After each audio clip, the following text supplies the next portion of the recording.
Unatoč sve veće želji Rusa da dominiraju rješenjem krize na prostoru bivše Jugoslavije, Sjedinjene Američke Države slijede vlastitu diplomatsku inicijativu.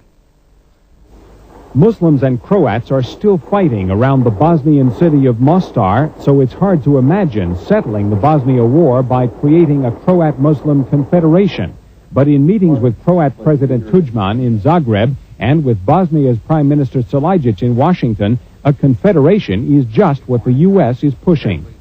If that were to happen, I think it would make a settlement a great deal easier. Bosnia's current divisions into Serb, Muslim, and Croat enclaves could be eased by creating a combined Muslim-Croat entity, as U.S. officials put it. Some officials even speak of confederation with Croatia itself, leaving Bosnia's Serbs to themselves.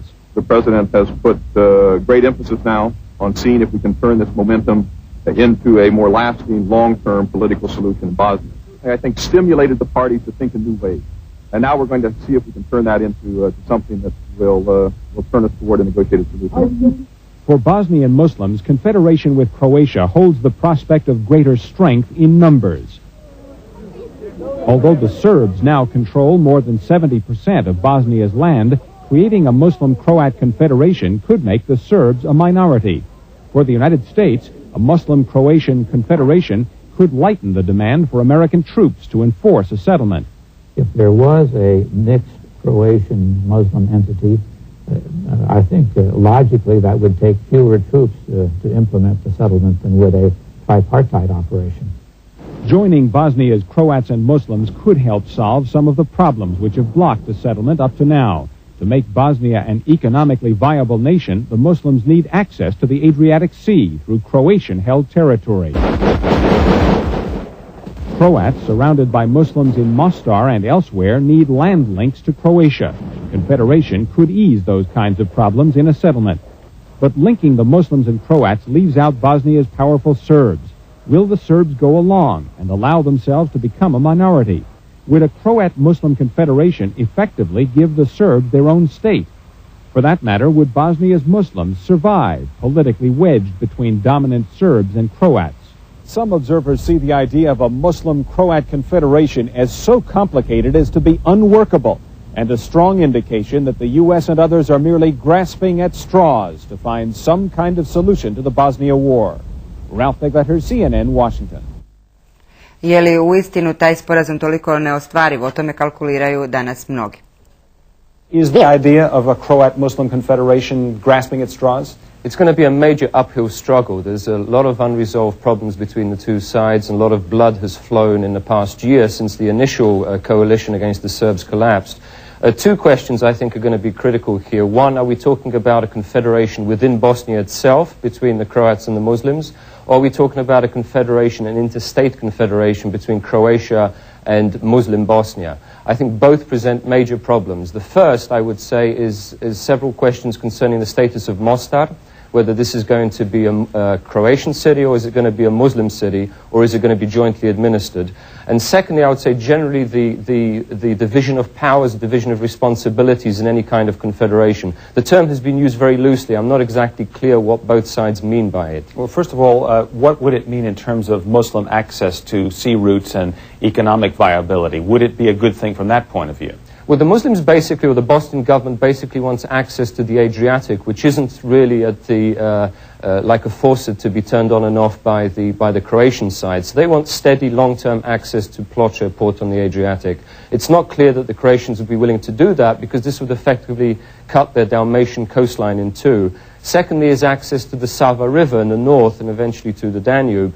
That is going to be an important trade route for them as well. And again, both the Croatians and Serbs control various parts of that territory, and it's not clear that they'll be willing to allow permanent access for the Muslims to the river. Now, you raised one of the biggest confusions about this idea, which is it a confederation within what we now consider to be Bosnia-Herzegovina, or is it a confederation between the Muslim portions of Bosnia-Herzegovina and Croatia? What happens to the Serbs in all this? In either case, do they become essentially their own nation? Well, in the first case, it may actually really suit Serb purposes. They'll simply say, here we are, Croats and Muslims have formed their own state. They call it a confederation. We don't want any part of it because we're going to be a minority. So not only are we going to declare our own separate Serbian-Bosnian state, but we're going to join Serbia in some kind of a confederation. In other words, this would encourage the Bosnian Serbs to gain the sort of political objective that they had in the first place when they launched this war. In terms of a confederation between Croatia and Bosnia, I think the same thing would hold sway. What happens to the sort of international aura of approval that was given to the nation of Bosnia-Herzegovina 2 years ago when the UN approved it, the United States and others recognized Bosnia, essentially saying we'll support her territorial integrity of Bosnia? Is that all out the window now if they're talking about confederation even within those former borders? I think it's been out the window for the past 2 years. We had a chance 2 years ago to defend the integrity of the state and to defend the government, which was accepted by the UN as a UN member. I think what's happened in the past 2 years is so much fighting, so much bad blood, so much partition, so many refugees have flown out the country that basically you cannot piece Bosnia together the way it was. You can't unscramble the egg. And the UN, I think, is trying to come to terms with that. At the same time, it's trying to have it both ways. It's trying to preserve a Bosnia, but on the other hand, give all three sides what they wish. And I think that's going to be a very difficult thing without splitting up this state. Now, Janusz, we've had some fresh news today from Croatia. The Croatian radio station is broadcasting comments from a senior party official who's saying that a confederation sounds like a good idea. He seems to be talking about one within the boundaries of what we call Bosnia-Herzegovina today. Is that a good sign? Is that a sign of some compromise here? What's in it for the Croats? Well, it's a hopeful sign, but then again, the Croatians have been proposing some sort of confederation with the Bosnian Muslim side for about 1.5 years, 2 years now.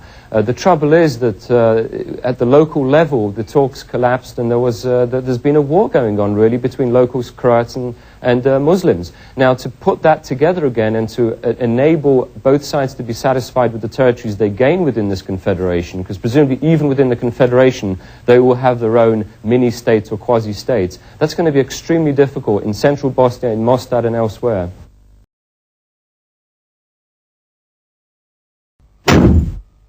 Dobro večer, štovani gledatelji, dobrodošli u još jednu emisiju Slikom na sliku.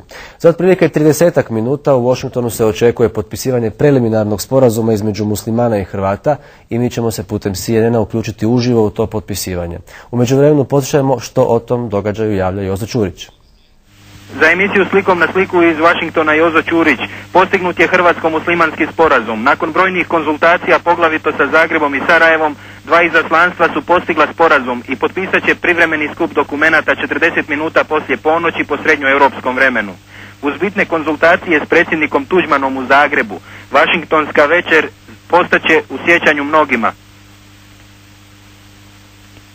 Postignut je hrvatsko-muslimanski sporazum u Vašingtonu. Nakon brojnih konzultacija, poglavito sa Zagrebom i Sarajevom, dva izaslanstva su postigla sporazum i potpisat će privremeni skup dokumenata 40 minuta poslije ponoći po srednjoeuropskom vremenu. Uz bitne konzultacije s predsjednikom Tuđmanom u Zagrebu, Vašingtonska večer ostaće u sjećanju mnogima. Amerikanci su uz velik interes medija napravili cijelu ceremoniju potpisivanja okvirnog sporazuma o BiH federaciji.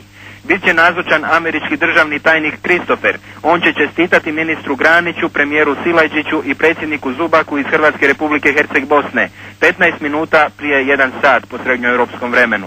Sve će vjerojatno prenositi CNN, rekao je glasnogovornik Michael McCarry.